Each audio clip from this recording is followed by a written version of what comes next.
Tu penses qu'avoir la foi, c'est un sentiment mystérieux qui te tombe dessus? Eh bien, c'est faux. En réalité, c'est une formule quasi scientifique.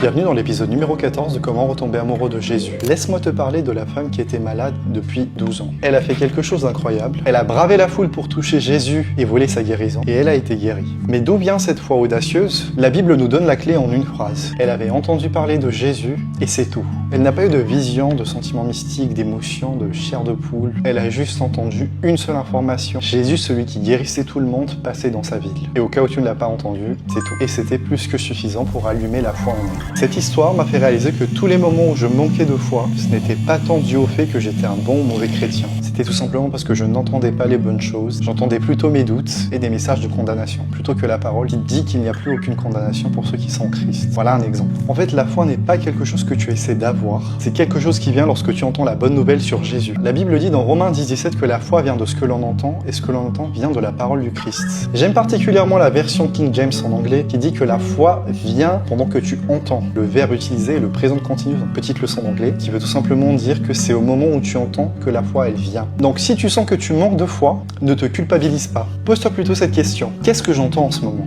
Est-ce que tu entends parler d'un Jésus qui aime et qui guérit, qui touche les gens, qui est là pour les bénir, les aider et surtout les sauver?